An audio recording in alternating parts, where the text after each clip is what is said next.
오늘의 오프닝 질문은 여보는 하나님을 마지막으로 언제 느껴봤어? 저번 주에 그 초대로 글램핑장을 갔다 왔잖아요. 그때 하나님을 느꼈어요.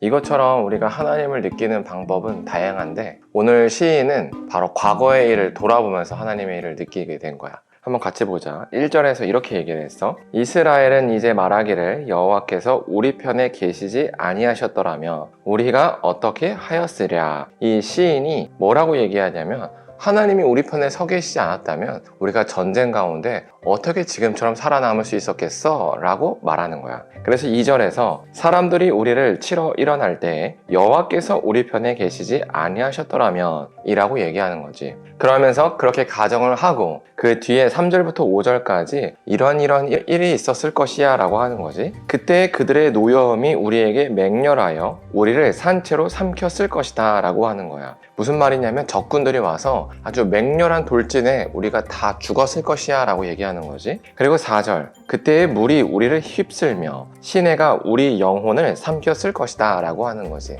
이때 이 물은 진짜 홍수를 의미할 수도 있고 아니면 전쟁의 그 무서운 군대들의 모습을 이야기할 수도 있어. 그리고 5절에서 그때의 넘치는 물이 우리 영혼을 삼켰을 것이라 할 것이로다 라고 얘기하는 거지. 지금 3절부터 5절까지의 특징은 그때 라고 하면서 하나님이 만약에 우리 편에 계시지 않았다면 그 적군들이 오는 그 상황에서 우리가 어떻게 되었을까? 그때 이렇게 됐을 거야 라고 얘기를 하는 거지. 그래서 시인은 6절에서 우리를 내주어 그들의 이에 씹히지 아니하게 하신 여호와를 찬송할지로다 라고 얘기하는 거야. 쉽게 말해서 하나님께서는 우리를 지키셨다라는 얘기지. 그리고 7절에서 우리의 영혼이 사냥꾼의 올무에서 벗어난 새같이 되었나니 올무가 끊어짐으로 우리가 벗어났도다 라고 얘기하는 거지. 마치 이런 거야. 사냥꾼이 어떤 새를 잡기 위해서 그물을 해놨어. 근데 그물이 딱 잘리면서 툭 떨어지면 새가 후루룩 도망가지. 마치 그 모습이라는 거야. 이 적군들의 무서운 그 포위망 가운데 하나님께서 그들을 탁 끊으셔가지고 이 시인의 군대가 다 도망칠 수 있었다라는 거야. 그러니까 지금 이 올무가 포위다. 포위가 끊어졌다. 그렇지. 그래서 8절에서 우리의 도움은 천지를 지으신 여호와의 이름에 있도다 라고 하나님을 찬양하면서 마무리하는 거지. 그래서 오늘 시편을 잘 보면 이런 거지. 시인은 다윗의 시라고 알려졌기 때문에 다윗이라고 보면은 다윗이 전쟁을 마치고 이제 궁정에서 가만히 이제 묵상을 하는 거야.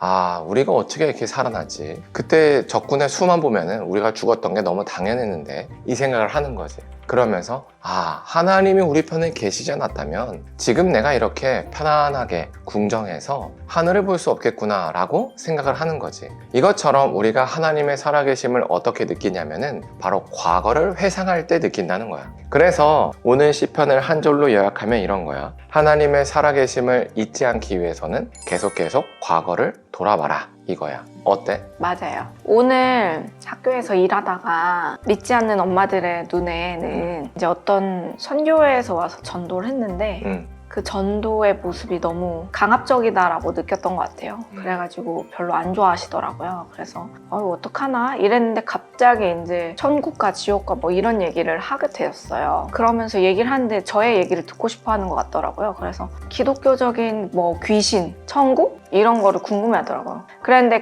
결국에는 어떤 한 엄마가 조금 식었다가 다시 한번 해봐야지 이런 생각을 하는 엄마가 계셨는데 그 엄마한테 얘기했던 게 약간 마음이 시들시들해요 이렇게 얘기하셔서 그럴 때는 당신이 느꼈던 하나님을 기억하면서 믿음을 다시 한번 일으켜 세워보세요 라고 말했거든요. 그거랑 이거랑 비슷하지 않나 라는 생각을 했어요. 맞아요. 정말 그겁니다. 내가 신앙 상담을 전화로 하다 보면 외부 교인들 중에 비슷한 고민을 하는 사람들이 있어. 그러면 내가 과거에 어떻게 하나님을 만나는지를 물어봐. 그러면 그 질문에 대해서 자기가 대답을 한단 말이야. 그러면 내가 이럴 때 이런 하나님 만났고 저럴 때 저런 하나님을 만났어요. 이런 얘기를 하는 과정에서 이미 자기 마음 가운데 뜨거워짐을 느끼는 거야. 그러면서 이미 상담을 내가 뭐 말하지 않았는데 다 해결이 된 거지. 그것처럼 우리가 하나님의 살아계심을 살다 보면 바빠서 잊어버린단 말이야. 그래서 구약 성경에 가장 많이 나오는 단어 중에 하나가 돌아보라 라는 단어야. 히브리어로는 슈브라고 하는데, 그리고 이제 기억하라, 자칼이라는 단어가 있어. 그래서 그 단어들을 보면은 계속 돌아보고 기억하라, 돌아보고 기억하라, 이런 얘기를 계속해. 그 이유는 돌아보고 기억해야만 하나님께서 주신 은혜를 잊지 않고 계속 우리가 신앙생활을 할 수 있어서 그렇지 않나 라고 생각이 들어. 뭐 어떤 것 같아? 맞아요.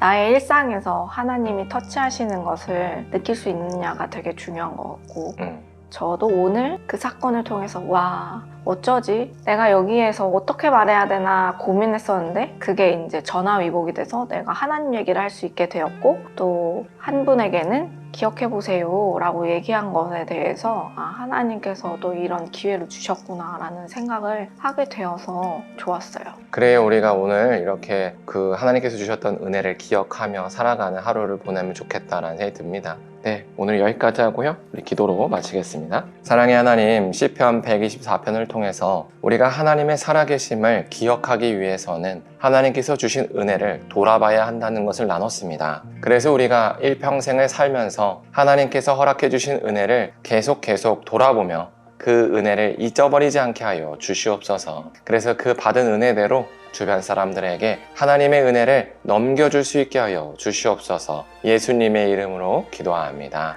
아멘.